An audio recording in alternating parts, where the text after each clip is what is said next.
I get this question a lot, so I have to answer it on this video today. When should my kid take the strengths assessment?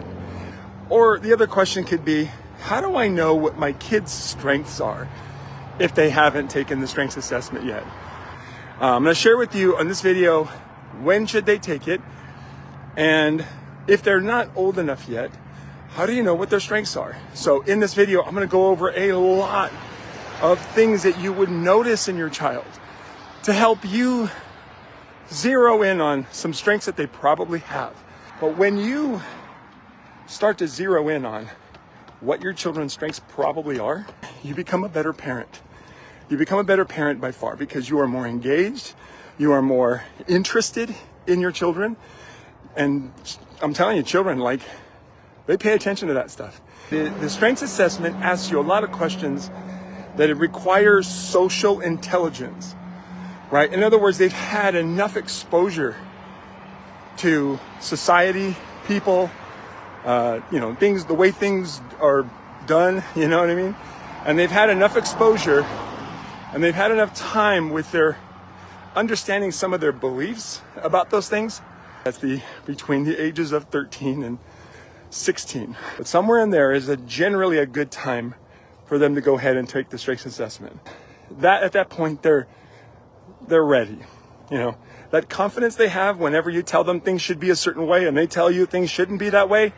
All right, Mr. and Mrs. Confident, time for you to take the strengths assessment and let's find out who you really are. Okay, so there you go. Now let's talk about when they're not old enough.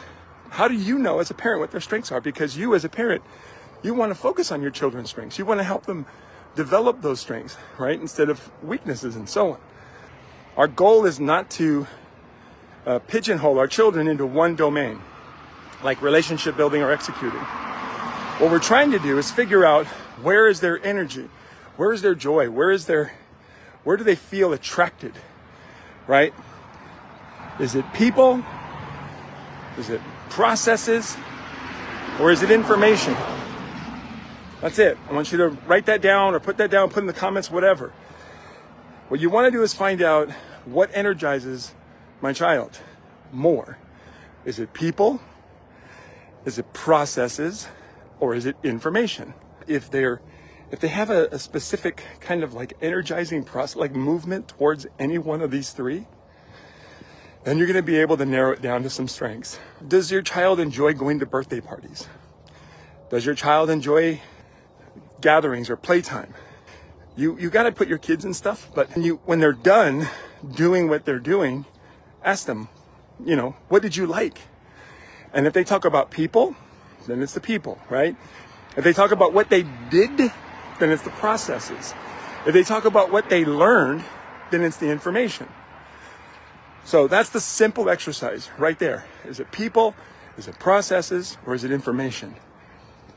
So the best way to do it is you put them in things. Like you put them in, groups, classes, trainings, sports, art classes, or camps, or whatever. You just put them in things.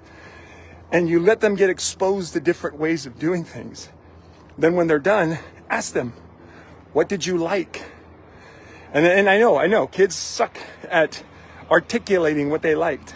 They're supposed to suck. They're kids. They know, but they don't know how to say. And that's okay. But we want to ask them anyway. So ask them these questions. What did you like about it? So that's a great way to find out whether or not they are a relationship builder or influencer, strategic thinker, or executor. I got a little bit to say about teenagers. Let me just talk about that real quick before I forget. Teenagers know who they are, but their fear, for the most part, they fear it's not enough, or they fear it's not right. So they hold it back. They know who they are. Compared to adults who want to know who they are, they don't want to hold back anymore, right? Adults don't want to hold back anymore, but they struggle with knowing who they are. It's kind of the opposite. You really can only see your children through your lens. What's great about the strengths assessment is you get to see your children through their lens. And that's the thing that we're trying to do. We're trying to figure out what's their lens. This strengths assessment, what it does is it measures what they care about. So think of it like your kids telling you who they are. And even though without their fears, right, of whether or not it's right. Extremely important that we help our children shape their identity based on who they are and not what they are physically at all. Like, if they're tall, their strengths are still there. If they're short, their strengths are still there. They have big ears or they have small ears. They have a big nose or they have a small nose. They have a big head, right, or a small head. It doesn't matter. Like, it doesn't matter. Any of that stuff matters. It doesn't matter when it comes to their identity. Because when a child or any of us understand our identity, then we don't need to change the way our body looks. We don't have to have surgery to make our ears higher or whatever. And we don't have to change our jobs. And we don't have to change our locations because we know who we are. And that's extremely helpful for the mental health of people. The point of this conversation is the more questions you ask, the more you'll understand what drives your children. And you can utilize those things to help them excel at being anything they want. Excel at it, right?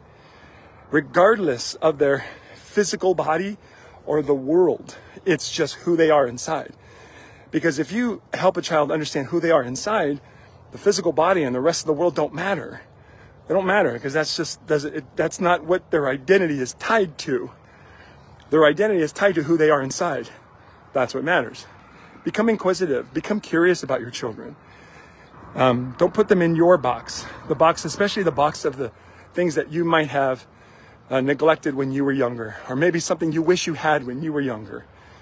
This oftentimes can be dangerous, right? Because ultimately, if you push your own fears and doubts onto your children, you're literally passing them on. You're passing your limits onto them. And I know you and I both know that's not what you want to do. You'll get access to the Strengths Fundamentals course. And you can take that course with your children. Have them walk you through it and ask them, what does this course mean to you? What do these domains mean to you? And have these great conversations with your kids.